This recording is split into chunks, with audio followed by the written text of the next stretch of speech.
di tahun yang kelima.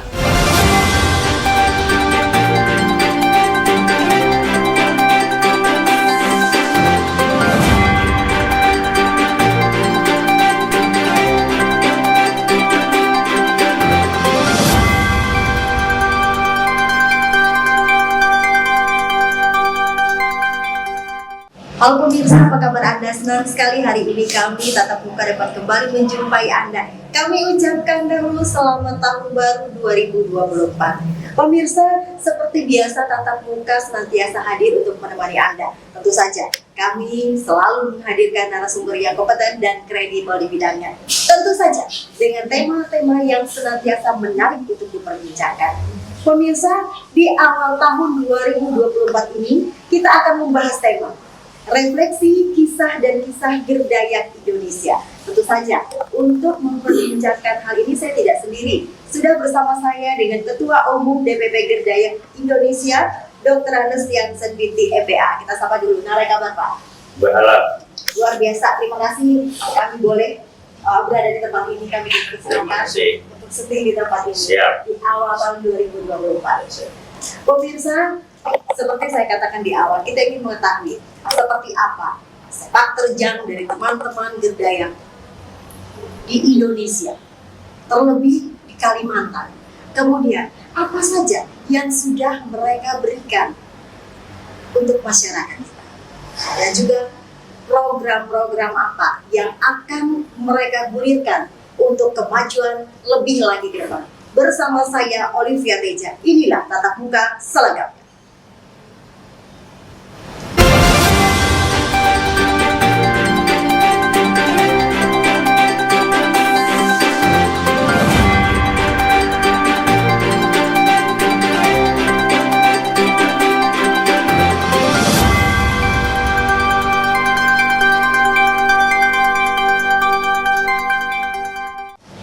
Pemirsa, kita langsung saja dengan Ketua Umum. Langsung saja Pak kita. Seperti apa teman-teman Gerdayak selama 1 tahun kebelakang ini, Pak? Kiprah yang sudah dilakukan teman-teman. Refleksi sedikit bercerita. Siap. Terima kasih. Pertama-tama saya ucapkan selamat tahun baru buat pemirsa sekalian yang menyaksikan acara ini, dan kami ucapkan selamat menapaki tahun baru dengan penuh semangat dan sukses ke depannya. Baiklah, jika diminta untuk menyampaikan seperti apa kiprah Gerdayak selama 1 tahun terakhir, ya kami tentu saja pertama adalah bersyukur karena anggota kami konsisten melaksanakan program-program yang telah kita gariskan, yaitu pada hasil musyawarah provinsi. Yang kedua, Gerdayak Indonesia Kalimantan Tengah, yaitu menyatakan bahwa beberapa program tentang penguatan untuk peningkatan kualitas sumber daya manusia kita dalam arti luas, ya. Jadi kami berterima kasih kepada seluruh anggota yang berperan serta mendukung kegiatan tersebut dengan menyiapkan diri untuk menjadi generasi yang mempunyai daya saing di segala bidang. Kami mendukung pemerintah agar masyarakat kita Dayak utamanya yang ada di Kalimantan ini untuk dapat peluang agar mereka bisa mengambil peran untuk turut serta mempersiapkan masa depan dengan sebaik-baiknya agar dikontribusikan pada daerah, kepada bangsa dan negara. Kalau untuk jumlah anggota dari Gerdayak sendiri Pak, di seluruh Indonesia khususnya, adakah pertambahan jumlah dari tahun ke tahun secara ada. Jadi barusan kemarin kita melaksanakan apel akbar di Batu Utara. Jadi bertambah sekitar 2.000 lebih, ya, dari 42 sekian gitu, ya, bertambah. Jadi untuk se-Indonesia ini juga di luar Kalimantan pun sudah hampir mencapai ribuan, ya, karena di beberapa daerah. Nah, jadi kita berterima kasih ya kepada peran, kepada pengurus pengurus dan anggota yang merekrut mereka untuk berkumpul di kita, sehingga kita menyamakan visi persepsi kita bagaimana kita ini mengangkat harkat dan martabat orang Dayak dengan menyiapkan sumber daya manusia yang mampu bersaing. Oke, apa yang membuat saya misalnya orang di luar sana tertarik untuk bergabung masuk ke dalam organisasi ini sendiri? Ya, kita memang di Dayak kita mengandalkan kualitas. Jadi kualitas di segala bidang ya. Jadi tidaklah mesti semua jadi dokter atau jadi guru atau jadi insinyur, tetapi di segala bidang. Meskipun dia tamatan SMA, tapi dia mampu berbisnis, mampu menjadi guru dan lain sebagainya, kita beri peluang. Dan juga sebagian juga ada yang mampu menjadi tenaga kerja yang dibutuhkan oleh pihak perusahaan gitu ya. Sehingga ya kita menyiapkan itu sehingga ke depan anak-anak Dayak ini sudah siap untuk memasuki pasar kerja gitu ya. Apalagi ke depan tidak ada bonus demografi. Jadi kita menyiapkan itu sehingga mereka tertarik, karena kita mempunyai program yang jelas mengarahkannya itu peningkatan kualitas SDM pertama. Karena modal kita hanya itu awalnya, dengan membangun spirit kepada generasi kita untuk bagaimana mereka itu bela negara ya. Nah, karena itu dasar kita untuk bagaimana kita tetap kuat dalam negara kesatuan Republik Indonesia. Ya. Kemudian seperti apa teman-teman dari Dayak sendiri ketika banyak organisasi sejenis sehingga mereka ini tetap solid, kemudian tidak terprovokasi dalam tanda kutip dengan organisasi? Kan kita tidak menutup mata Pak, karena antara organisasi ketika tidak sama visi, nah terjadi hal yang tidak diinginkan. Untuk Dayak sendiri, kita pertama sering pertemuan, baik itu skala kecil besar, kita sering pertemuan dan saling memberikan gagasan-gagasan sehingga kita langsung ada program kerja yang bisa kita laksanakan. Terus ada inovasi-inovasi baru kita laksanakan. Kita persilakan anggota-anggota kita. Bahkan kita sering juga mendukung teman-teman yang misalnya mau masuk sebagai anggota TNI atau sebagai Polri. Kita siapkan mereka secara fisik dan psikologis, kita siapkan, kita dampingi mereka. Jadi mereka ya tidak terpengaruh lah dengan adanya organisasi lain, karena kita tidak mau terlalu sama dengan teman-teman yang lain, dan kita menyatakan kita punya ini kita konsisten melaksanakan program kita. Bidang kita adalah meningkatkan kualitas SDM dan juga tetap melestarikan budaya Dayak. Yang menjadi visi misi Dayak sendiri lagi Pak, kita ulang, kita garis bawahi supaya benar-benar bisa. Jadi visi kita ke depan itu kita ingin orang Dayak ini bisa menjadi tuan di negerinya sendiri dengan adanya kualitas SDM yang memadai, yang punya daya saing. Itu visinya, kita ingin ke sana. Jadi mereka sudah kita siapkan apapun nanti pasar kerja di mana atau pasar peluang-peluang atau jadi anggota dewan atau jadi dan lain sebagainya, tentu saja kan mereka harus siap. Tidak mungkin dia langsung berkeinginan lalu terjun itu ada proses. Ya, ada proses. Jadi ini kita buat demikian teman-teman itu. Oke, lanjut ke berikutnya Pak. Ketika tadi berbicara SDM, bagaimana SDM yang teman-teman berkumpul di Dayak ini sendiri bisa juga menjaga yang namanya SDA?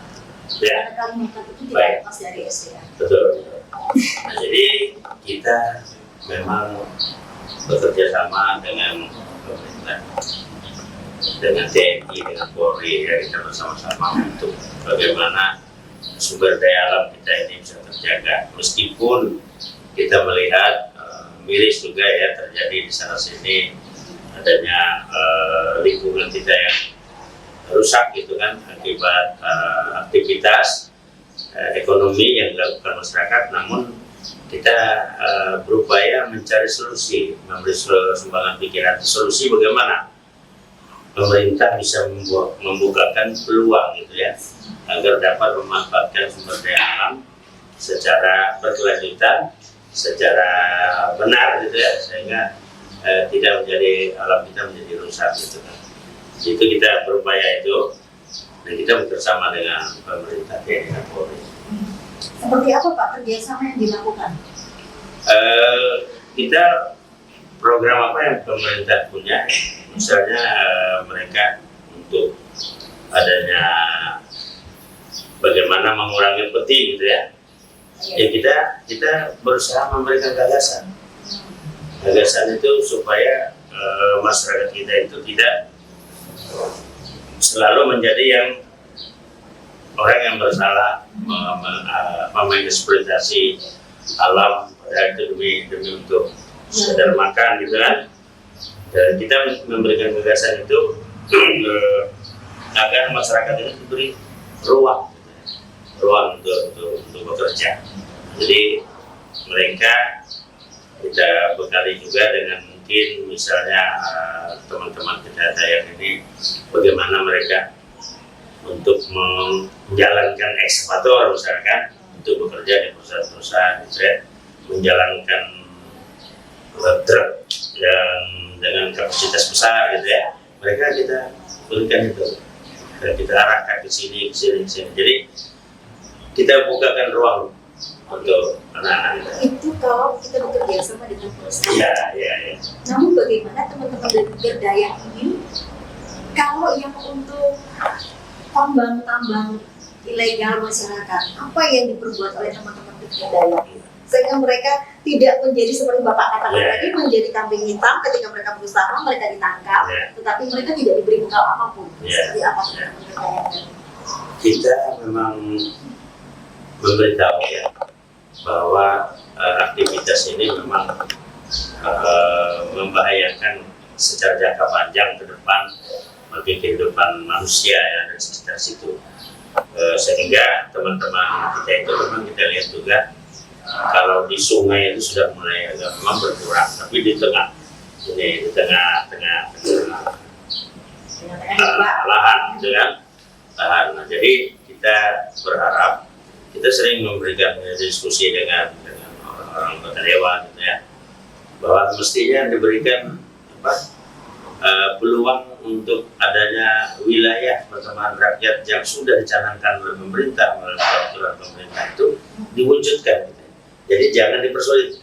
Nah, kita ingin adanya, jangan sampai mereka mau minta wilayah pertemanan rakyat itu menjadi akhirnya menambah beban biaya lagi untuk mereka mengurus. Kita ingin itu dipermudah. Ini kita harapan kita memang sulit agar terwujud kemarinnya, karena kita juga berhadapan dengan wilayah-wilayah yang mau dimintakan itu kadang memang terkait dengan kawasan hutan ya, yang terkait dengan pemerintah pusat. Nah, ini memang kita ingin kita salahkan selalu orang pusat ini mengangkangi daerah kita, sehingga wilayah-wilayah yang harusnya itu mempunyai potensi agar digali, agar dimanfaatkan oleh masyarakat kita ini lalu terkendala dengan adanya wilayah-wilayah hutan itu gitu kan, kawasan. Nah, ini yang sering kendalanya, sehingga masyarakat kita kan tidak mampu untuk itu.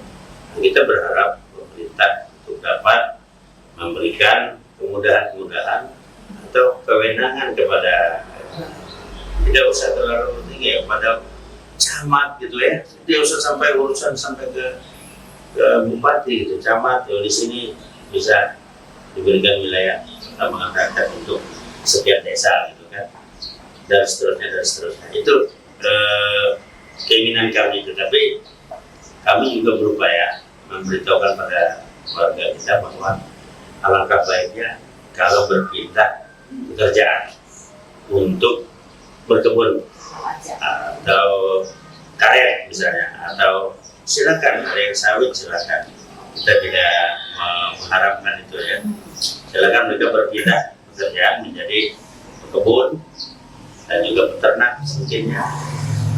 dan lain-lain untuk mencapai itu kan bukan hal yang gampang, Pak. Oh, iya, Mindset betul. masyarakat kita terbiasa dengan hasil yang Iya, besar, betul. kemudian Bapak datang dan teman-teman menolakkan hal Iya. ini kan tidak Tidak sekedar mudah. memberikan telapak Tidak tangan. mudah. Apa yang dilakukan oleh teman-teman Gedayak Iya. ini yang anggotanya juga sampai ke daerah sangat banyak.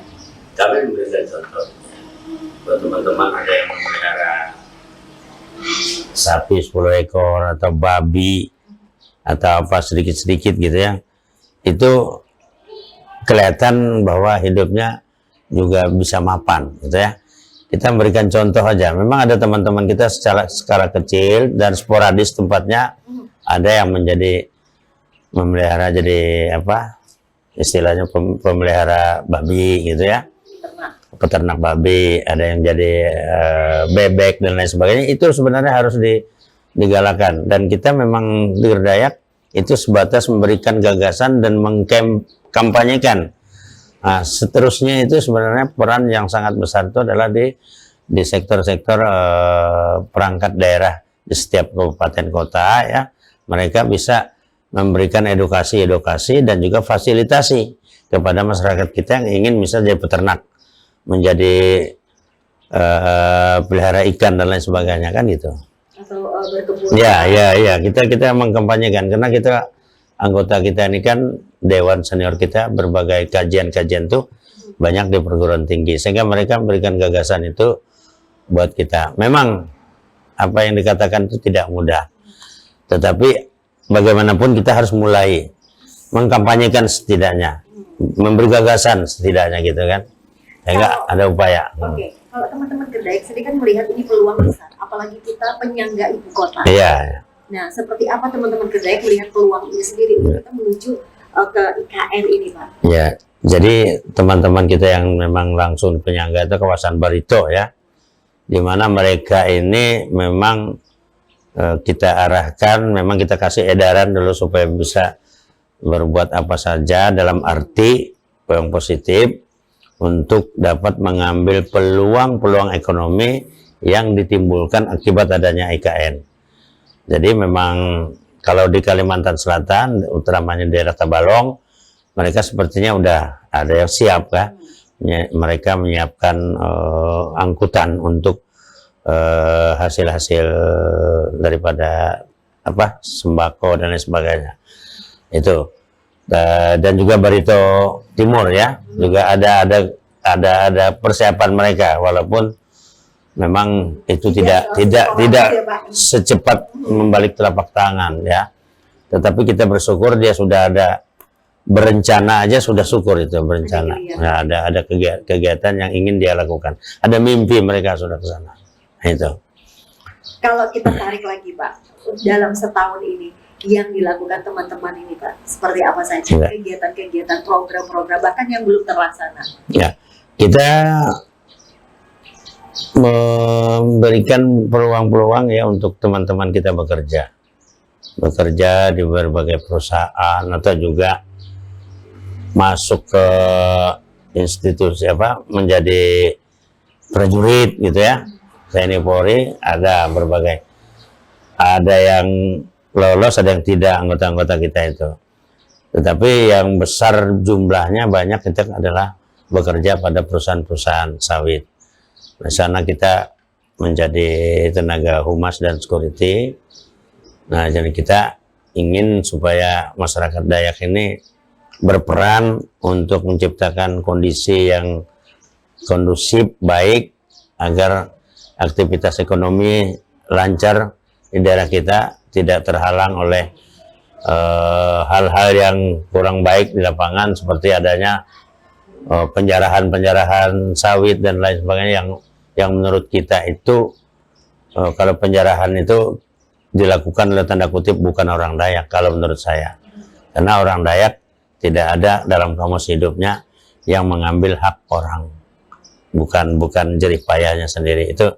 Itu yang saya inginkan teman-teman tuh memasuki dunia kerja di perkebunan, baik dia kalau dia memang ada juga yang sudah mencapai level asisten manajer dan sebagainya, sudah. Mereka sudah mulai tingkat. Nah, di kedepannya mereka kita harap untuk memberikan komunikasi sosial kepada masyarakat kita, bahwa kita harus menangkap peluang ini, mengambil peran, bekerja, gitu ya, di dalam kegiatan-kegiatan ekonomi itu. Jangan sampai kita menjadi penonton. Menjadi penonton nanti timbul hal-hal yang tidak baik kan gitu. Kegiatan sosial. Ya itu. Oke, ini tahan dulu Pak, kita sebelum lanjut Ya. lagi refleksi teman-teman Gerdaya seperti apa. Ya. Pemirsa jangan kemana-mana, kami akan kembali setelah jeda pariwara berikut ini. Tetaplah bersama kami di Tatap.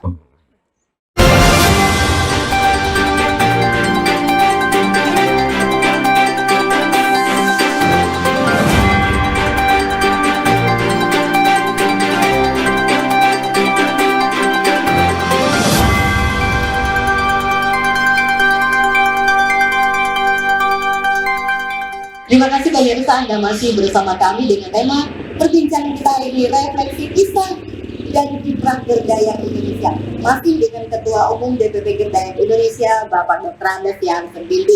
Kita lanjutkan Pak, tadi sempat terputus. Dan seperti apa teman-teman Gerdaya, terlebih di sini Ketua Umum yang duduk, melihat khususnya untuk Kalimantan Tengah sendiri, mulai dari pembangunannya, kemudian kemajuannya, progres yang ditimbulkan. Ya, Pak. Ya, mulai pembangunan dulu ya. Jadi pembangunan secara fisik di Kalimantan Tengah saya memandang ada peningkatan ya. Secara sporadis memang, karena kita akui itu adalah keterbatasan anggaran ya. Tetapi yang jelas pembangunan di Kalimantan Tengah itu jelas ada meningkat ya dengan cukup signifikan menurut saya ya, karena berbagai sarana prasarana sudah disiapkan, dibangun, bahkan akan diselesaikan juga tahun-tahun ini ya oleh Bapak Gubernur Sugianto Sabran. Jadi itu kita menilai kepemimpinan beliau sudah membawa pembangunan fisik yang cukup signifikan untuk Kalimantan Tengah. Dan kita terus meminta agar pembangunan sumber daya manusia juga dapat terus dipacu oleh beliau. Kami mendengar juga yang mempengaruhi untuk sumber daya manusia itu adalah pertama untuk sekolah, juga untuk rumah sakit kesehatannya mereka siapkan juga. Menurut beliau ada akan ditingkatkan lagi adanya rumah sakit dan sebagainya, sekolah-sekolah yang unggul. Saya minta sebenarnya harus ada SMA unggul lagi gitu ya di Kalimantan Tengah, agar bisa mencetak putra-putri terbaik kita untuk dapat masuk ke sekolah-sekolah yang lebih tinggi, yang kualitatif gitu ya. Nah itu yang kita minta agar pembangunan kualitas SDM ini kedepannya ya, kader-kader kita yang memang orang-orang pintar itu kirim ke luar negeri lah gitu kan. Kita berharap gitu, kirim ke luar negeri, seberapa misalnya kirim 100 yang kembali 50 dengan nilai bagus kan lumayan lah. Jadi itu nanti yang bisa mempunyai kemampuan mempunyai daya saing di pasar kerja maupun di pasar politik dan lain sebagainya, bisnis. Nah itu, dan kemudian juga keadaan kita di Kalimantan Tengah ini, orang Dayak ini memang ya dinamis gitu ya keadaan kita orang Dayak. Tapi saya tidak mau menyatakan itu tidak baik, tetapi menurut saya cukup bagus saja. Hanya saja kita perlu mensikapi segala sesuatu kejadian apa yang ada di Kalimantan Tengah ini dengan kacamata yang cerdas ya, tidak mudah untuk terkooptasi dengan suatu pandangan tertentu, apalagi misalnya kita sekarang kan mau menghadapi pemilu ya, dengan adanya pilihan berbeda, jangan sampai memutus persaudaraan atau persahabatan yang ada kita di daerah ini akibat dukungan atau pilihan berbeda. Karena pilihan itu saya kira itu dipersilakan saja dengan kelompok kepentingan masing-masing, tetapi persaudaraan dan persahabatan yang ada di Kalimantan Tengah ini harus tetap terjaga, tidak boleh dipisahkan, terkotak-kotak oleh pilihan yang berbeda. Nah itu harapan kami, dan karena saya melihat itu, saya juga membaca di WA group, di medsos dan lain sebagainya yang namanya saling ejek, saling fitnah atau saling olok-olok itu kelihatannya terkadang sampai sekarang sudah mulai tajam-tajam gitu ya. Dan terutama untuk pilpres. Nah ini menurut saya, kita sebagai orang sesama saudara di Kalimantan Tengah ini, ya kita anggaplah permainan ini suatu pesta demokrasi yang nanti berakhir tanggal 14 atau tanggal berapa penentuannya. Setelah itu selesai, kita menjadi tetap di dalam ikatan Huma Betang, tidak boleh terkotak-kotak akibat salah beda pilihan. Itu katakan, wah kamu jangan milih itu. Menurut saya silahkan, bebas saja orang kita memilih pilihannya untuk siapa yang dipandang oleh mereka kompeten memimpin bangsa ini.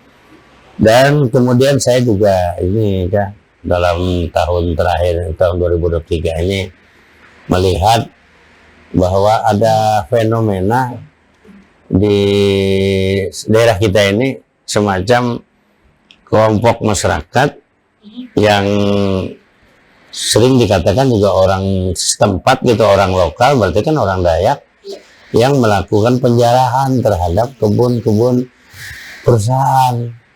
Nah, dengan dalih tuntutan terhadap plasma 20%. Nah, kalau kami kebetulan saya ketua 2 di Dewan Adat, itu kami sangat mendukung untuk mendapatkan plasma, itu sangat mendukung, karena itu juga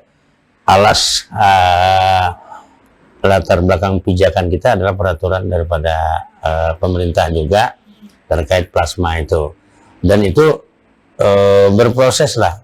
Jadi hendaknya menurut kami itu berproses, tetapi misalnya ada kebun-kebun yang informasinya lantaran katanya ya, bahwa karena mereka tidak kunjung merealisasi plasma, maka dibikin dijarah atau diadakan panen massal. Nah, menurut saya tidak boleh ada langkah-langkah perbuatan melawan hukum. Kalau Dayak loh ya, kalau dia mengaku Dayak. Kalau orang lain mungkin budayanya saya tidak tahu. Kalau orang Dayak, tidak pernah ada dalam cerita nenek moyang saya yang sering didongengkan terus-menerus sampai terakhir, bahwa orang kita ini orang yang bisa merampas hak orang lain, barang orang lain dirampas dengan paksa, dengan kekerasan, itu tidak ada. Orang Dayak ini orang bukan daripada turunan orang yang tidak jelas, turunan dari Palangka Bulau, dari atas sana datang. Jadi makanya ada Adil Katarino Betromen Sengat Kayu Bata itu, bahwa selalulah apa yang diperbuat, apa yang dilakukan, apa yang dipikirkan itu adalah kepada sifat surga. Jadi kita harus memberikan contoh bahwa kita ini orang beradat. Kalau merampas itu bukan adat kita, tidak ada adat kita merampas atau merampok atau menjarah itu. Sehingga saya merasa perlu memberikan penekanan masalah ini, bahwa itu jelas tidak dilakukan oleh orang Dayak. Dan kalau dilakukan, itu tentu saja berarti harus diberantas. Harus diberantas. Iya, jadi dia tidak boleh melakukan itu mengatasnamakan Dayak. Dayak ini sangat beradat, sangat mempunyai aturan. Kita tuntutan kita plasma, ayo kita ajukan sama-sama secara hukum, secara jelas, secara proses-proses yang jelas dan pasti gitu kan. Jangan kita melakukan hal-hal yang menjadikan daerah kita ini seakan-akan tidak aman bagi investasi. Ya, tidak kejadian-kejadian kan ada yang tertembak dan sebagainya, itu kita miris ya, kita miris hal seperti itu, dan itu tidak bisa terjadi berkepanjangan. Informasi kan sampai akhir tahun kan masih saja ada terjadi hal seperti itu. Menurut saya ini harus, pemerintah harus hadir, negara harus hadir di sana, harus bagaimana menetralkan, beritahu bahwa ini salah, Ya. ini boleh, ini tidak boleh, harus jelas. Jadi jangan sampai abu-abu, pemerintah ataupun aparat kok tidak bisa bertindak, sepertinya Pembiaran. lalu pembiaran. Nah ini kita kan merasa gimana ini negara hukum atau negara hukum rimba. Nah nanti kalau dia terjadi hukum rimba, akhirnya siapa yang rugi? Yang rugi ya kita sendiri kan, yang rugi kita sendiri. Perusahaan pun merasa dia juga mempertahankan aset, ya kan? Dan masyarakat juga katanya mau mengambil hak plasma misalnya kan. Jadi terjadi ini nggak bisa ditengahi oleh negara, berbahaya. Dan kita tidak ingin itu terjadi hal yang sangat buruk untuk kita di daerah kita ini. Kalau Bapak sendiri melihat ketika mendengar, kemudian anggaplah kita sudah melakukan, teman-teman sudah melakukan lidik, sebenarnya pemicunya itu seperti apa Pak? Kalau di daerah, Ya. kan masyarakat kita mengatakan ini dulu tanah nenek moyang kami, tetapi kan perusahaan tidak ujuk-ujuk Ya, mengambil itu. betul. Mereka juga menanam sawit itu tidak serta merta Iya, iya. atau tumbuh. Kan? Betul. Ini seperti apa sehingga gap antara masyarakat lokal dengan perusahaan itu dalam tanda kutip stop, Iya, sama-sama ada jalan tengah. iya. Tidak air pun juga, Iya. yang sana juga tidak seperti itu juga. Seperti Iya. Jadi menurut saya memang yang harus hadir, karena hutan yang ada itu adalah dikuasai oleh negara, katanya kan semua tanah air kita yang sebesar-besarnya untuk kemakmuran rakyat melalui jalur-jalur misalnya kan pembangunan, membangun fasilitas pendidikan, kesehatan, transportasi, infrastruktur dan lain sebagainya kan, itu sebesar-besarnya untuk kemakmuran rakyat kan. Nah, jadi kita melihat bagaimanapun wasitnya negara. Kita tidak akan mampu menyelesaikan tanpa negara. Negara yang punya alat kekuatan pemutus, mengeksekusi yang mana yang menurut negara yang benar.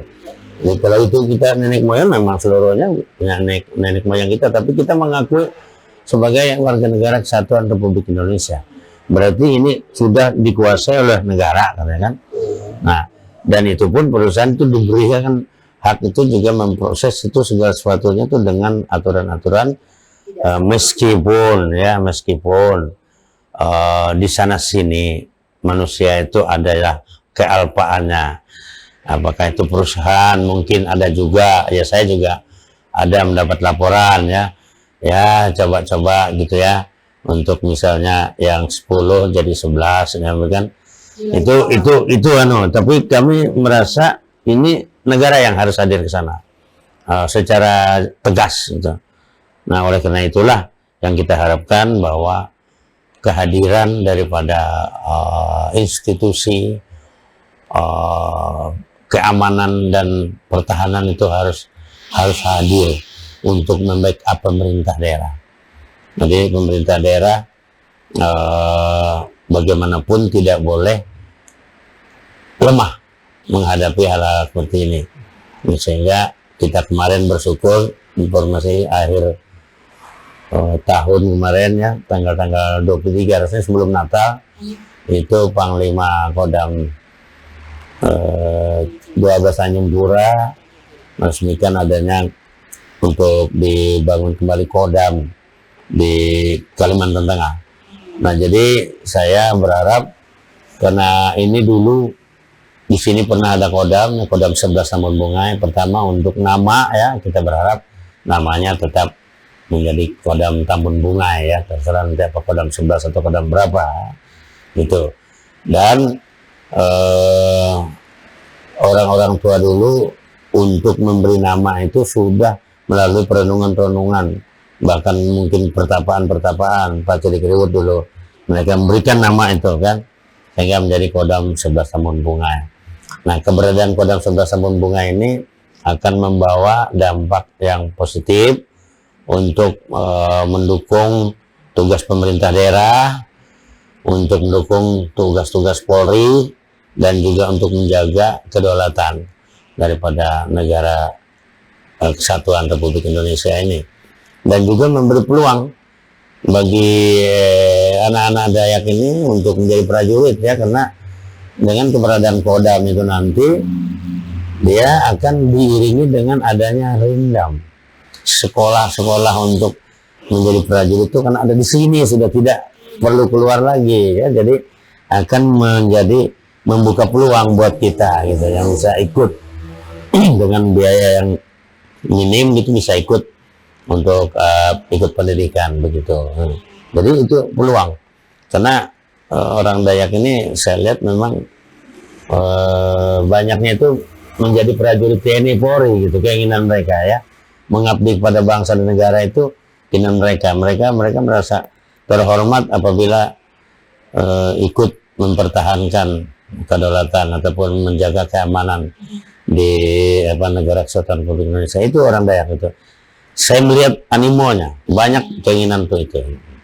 Kemudian Pak, kalau kita hubungkan dengan teman-teman di Dayak juga bahwa mereka berkeinginan untuk memfasilitasi budaya kita ini agar terus diangkat, kemudian sampai cita-citanya ke tingkat nasional. Itu seperti apa untuk menjaga, kemudian melestarikan budaya ini? Sedangkan yang tadi yang simpel aja, kita menjaga daerah kita aja masih jauh ya. Nah, itu seperti apa? Ada budaya satu yang utama. Ya, memang kita anak-anak kita juga punya sanggar ya. Kita kerjasama dengan sanggar-sanggar dan juga ada kebetulan juga ada kader kita, anggota kita yang kebetulan misalnya melakukan lawatan ke luar negeri. Dia menyebutkan mempertunjukkan kesenian daerahnya di sana. Sekali kita main di daerah di Eropa Barat ya, di negara apa itu, kita mendapat sambutan di sana karena dia membawakan tarian Dayak, kebudayaan kita. Dan keramah tamahan ini yang saya ingin pertahankan, keramah tamahan orang Dayak ini yang menjadikan bahwa tamu itu adalah rajanya gitu bagi orang Dayak. Kita bukanlah orang yang bengis ya, orang yang ramah, orang yang welcome dan orang lain, tetapi kita berharap meskipun demikian ya, kita welcome, kita ramah ya, jangan sampai dihujat gitu ya. Seperti ini kan mau pemilu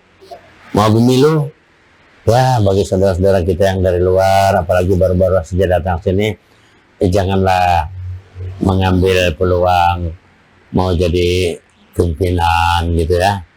Kalau bisa diurungkan lah, kalau oke lah, kalau jadi anggota dewan silakan. Tapi kalau jadi mengendalikan gitu ya, berikan peluang pada orang Dayak ini agar jangan terjadi kecemburuan sosial. Nah, kita kan melihat saat ini, saya mendengar apa yang saya sampaikan ini adalah hal-hal yang saya dapati di lapangan, kerisauan, bahkan mungkin suatu cibiran atau juga kegeraman orang Dayak ini melihat keadaan kita Kalimantan Tengah ini sekarang nih, wah kita sudah separuh dikuasai gitu kan oleh orang luar. Nah ini kita miris gitu ya. Tidak mampu untuk memimpin negara kita. Makanya itu, oleh karena itu, makanya saya bilang itu siapkan diri untuk berdaya saing. Kalau kita nggak siap ya orang akhirnya kan gitu. Nah jadi saya dari apa yang saya dapatkan ini saya utarakan sini supaya didengar bahwa kerisauan, kegeramannya masyarakat Dayak itu akibat ya ada yang memang seharusnya cukup orang Kalteng saja atau orang Dayak saja yang jadi pimpinannya di sini.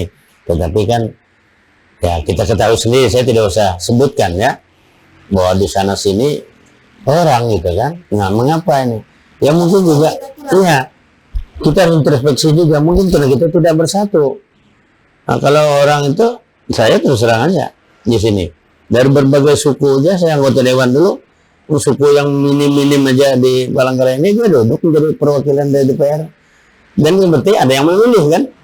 Nah berarti yang memilihnya mungkin kita juga kan gitu.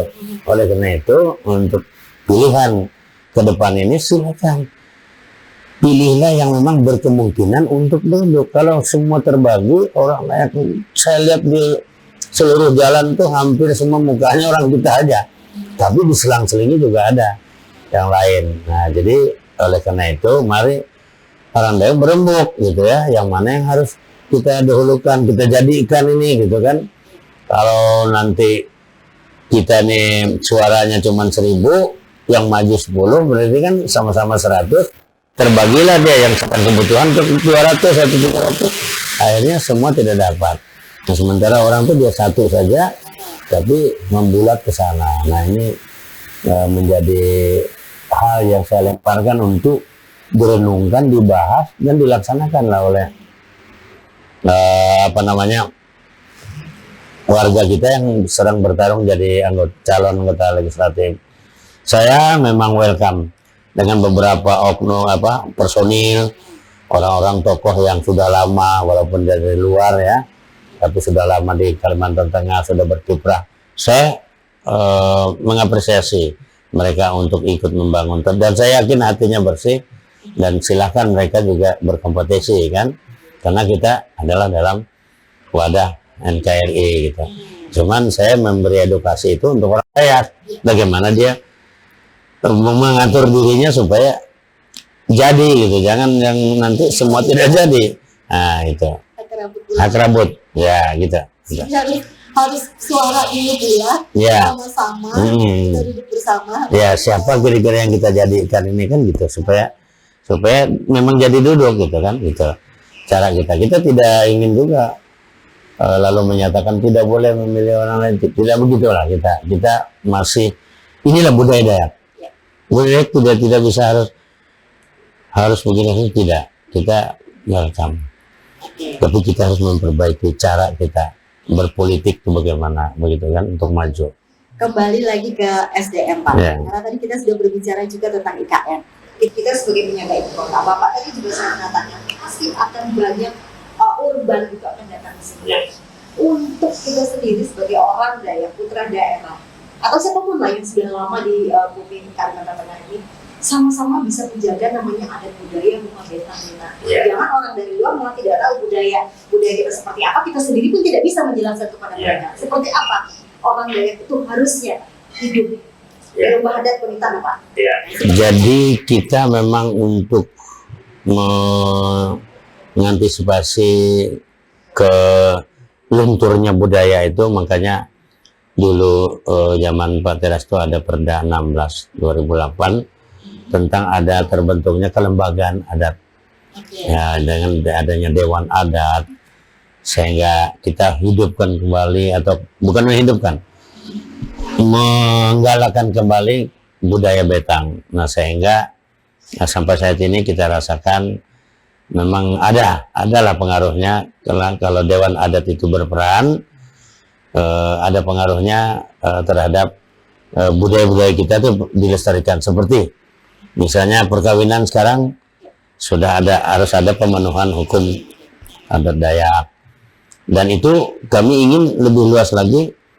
Orang lain yang kawin-mawin dan kita harus mengikuti memenuhi itu. Dan juga nanti ya bukan tidak mungkin kalau kita ingin satu dengan teman-teman kita yang datang dari luar itu, mereka juga pakailah budaya itu gitu untuk memenuhi hukum kita kan, sehingga dia menerima budaya kita, dia menerima karena dia tinggal di sini kan gitu. Seperti kalau untuk Batak itu kan, kalau kita kawin-mawin dengan mereka, kita diangkat oleh mereka. Nah, ini yang menurut saya mesti bagus. Orang daerahnya harus membuka diri. Kalau ada orang kawin-mawin dengan kita, entah ya dari suku apa, segera dia kita angkat menjadi warga kita, sehingga dia tidak merasa asing dan tidak merasa beda dari kita. Dia merasa bagian. Nah, dia berjuang untuk kita. Nah, itu kita. Kalau akulturasi budaya memang sudah tidak bisa dibendung.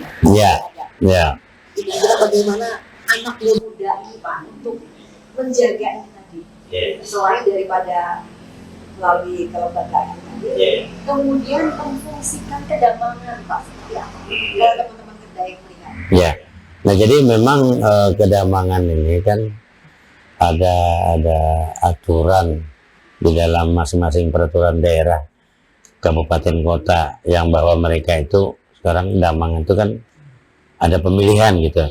Nah, menurut kita sebenarnya ini harus kita adakan suatu perbaikan di sana sini untuk syarat seorang Damang gitu ya. Damang itu kalau bisa, karena kita ada apa namanya perangkat adat atau perangkat daerah kita yang namanya kedamangan atau mantir. Harusnya di daerah kita ini di Fakultas Hukum itu misalnya harus ada satu jurusan yang memang mengkaji bidang itu, sehingga orang-orang yang sekolah di situlah yang bisa jadi calon damang, yang bisa dipilih, kan gitu sebenarnya. Nah sekarang calon-calon damang itu kan adalah dari yang otodidak saja, jadi sehingga belum ada penyeragaman langkah untuk mengambil keputusan. Seperti kalau hakim kan mereka tidak hakim. Kalau hakim itu kan sekolahnya kan ada sekolahnya, sehingga iramanya itu ada gitu ya, step-step mereka untuk ngambil keputusan. Nah kalau kita sekarang kan dengan otodidak dan intuisi masing-masing aja. Nah ini jadi beda lah, akhirnya ada beda-beda. Walaupun kita menganggap sampai sekarang tidaklah jelek juga gitu. Nah tidak jelek juga, ada cukup lah. Hanya saja damang melalui pemilihan, tapi orangnya umum bebas gitu ya. Maksud kita tuh sebenarnya dia mempunyai Lebih spesifik. ya ada pengetahuan Tentang adat daerah kita. melalui sekolah sebenarnya. Nah sekolah, misal dia Fakultas Hukum ngambil lagi jurusan itu. Nah jadi itu buka jurusan itu ke depan. Kalau sekarang sih saya menganggap kinerja damang-damang itu cukup saja, cukup berhasil. Hanya saja mungkin menutun aja, menutun. Maksud saya harus ada lompatan-lompatan inovasi. Nah, sekarang kan hanya kreativitas, tapi inovasi sifatnya itu kan hal yang baru. Nah, hal yang baru itu menurut saya, tapi baru untuk lebih menguatkan daripada adat itu. Nah. Pertanyaan berikutnya Pak, seharusnya kalau ketua adat kemudian kelembagaan adat Dayak itu berfungsi dengan maksimal, seharusnya kan tidak kita dengar lagi yang namanya konflik antara perusahaan, konflik antara masyarakat. Seharusnya idealnya berarti yang ada sumbatan di sini. Ya, jadi kita Tidak bisa juga memberikan justifikasi menyalahkan bahwa itu adalah kelemahan kedamangan, karena kalau konflik antara masyarakat dengan pemerintah ini dia berada di posisi abu-abu hukumnya. Seharusnya menurut saya itu ada hal yang bisa diselesaikan adat, ada hal yang memang harus diselesaikan secara hukum positif. Nah jadi ini harus dibagikan, seperti konflik agraria itu harus hukum positif kan gitu.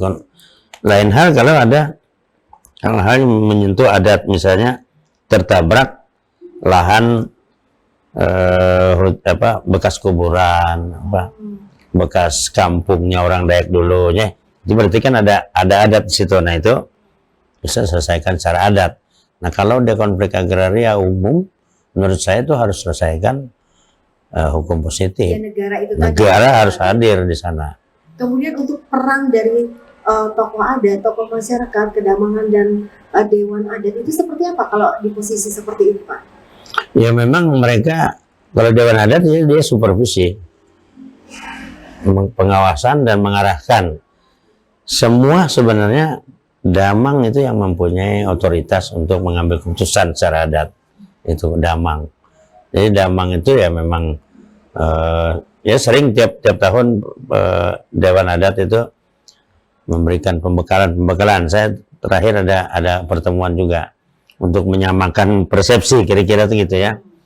Tapi mungkin ya ada hal-hal yang kira-kira yang tidak terbaca oleh kita itu, karena posisi abu-abu ini ya. Kalau ada antara ini itu sebetulnya adalah hak daripada hukum positif. Nah, tiba-tiba kita menggarapnya gitu atau menanganinya. Nah, ini yang kira-kira tidak ada overlapping itu seperti iya, apa? overlapping misalnya kan ini lahan ini kan sudah diberikan izin untuk konsensi oleh pemerintah.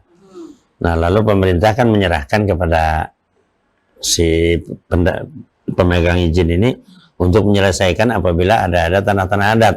Nah, kalau di dalam konsensi ini ada tanah adat, nah mereka menyelesaikan itu dengan cara adat.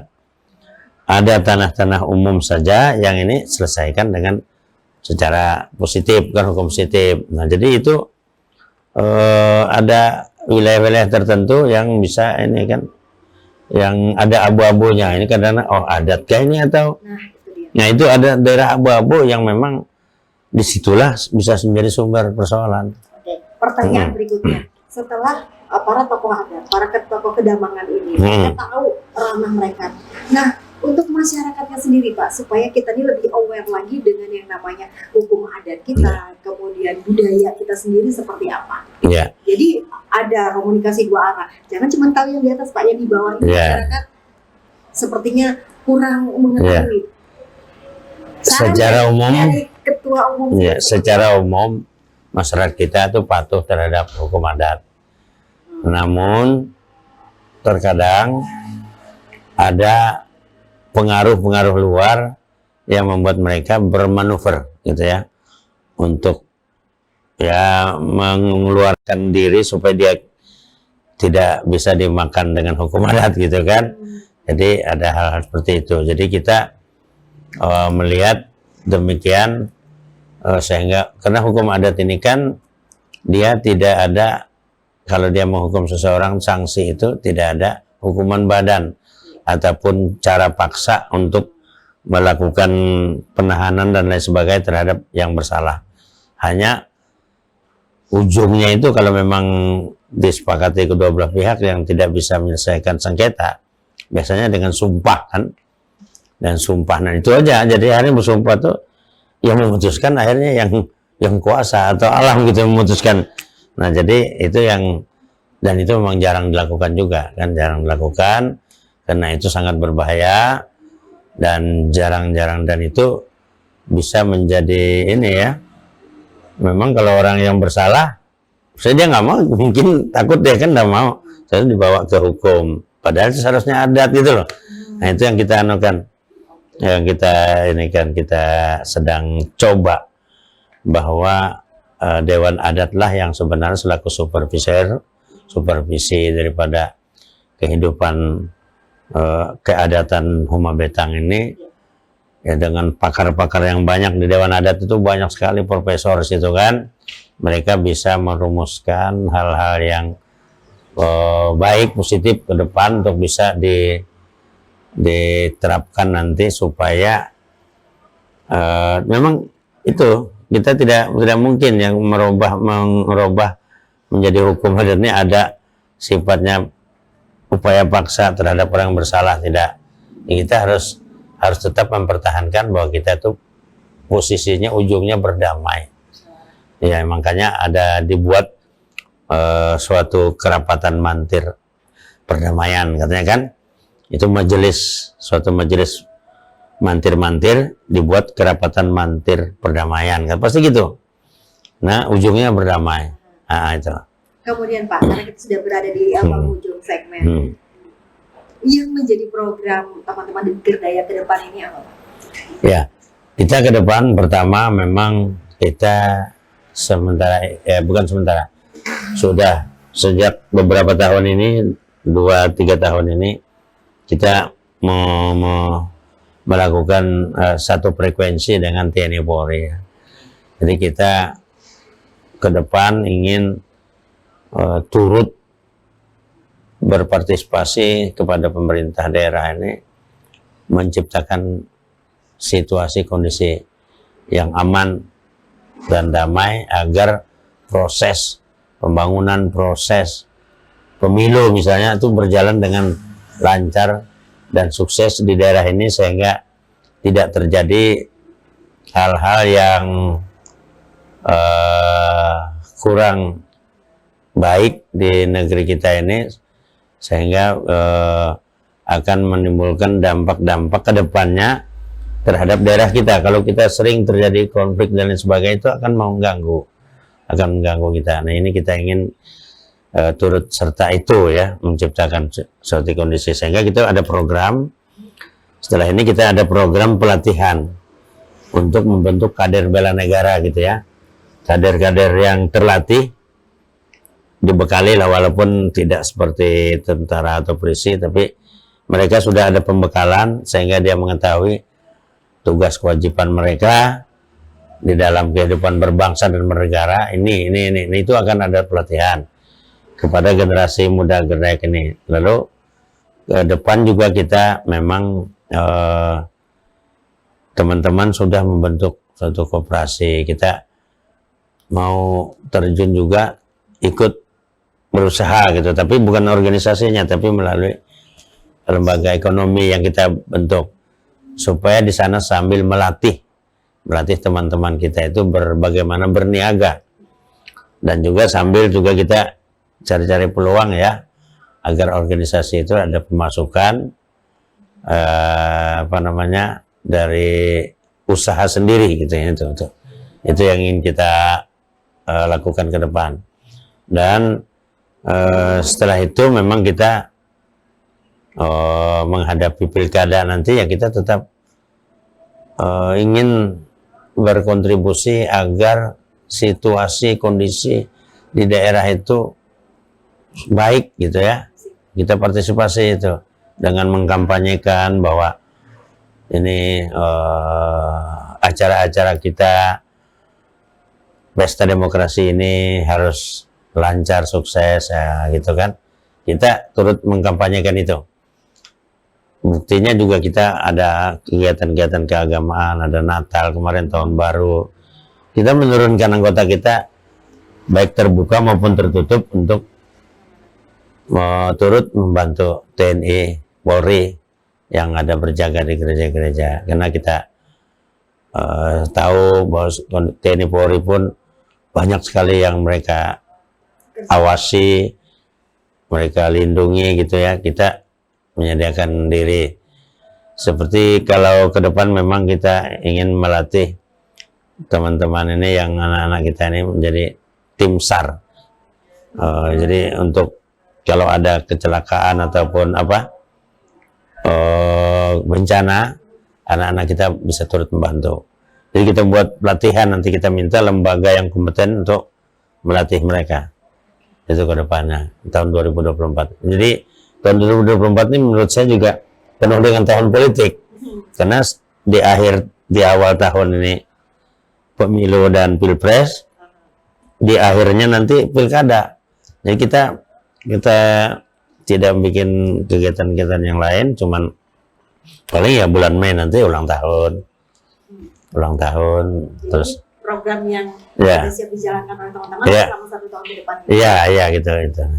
Oke, karena kita sudah berada di penghujung segmen, saya mengucapkan terima kasih Kak untuk waktunya hari ini berbincang-bincang dengan kami. Ya, terima kasih. Pemirsa, demikianlah akhir perbincangan kami hari ini dengan Ketua Umum DPP Gerdayak Indonesia, Dr. Anastasia Sen Binti MBA. Dengan tema kita hari ini, refleksi, kisah, dan kiprah Gerdayak Indonesia. Akhir kata, saya Olivia Teja bersama teman-teman yang bertugas pada hari ini pamit undur diri dari hadapan Anda. Sampai jumpa.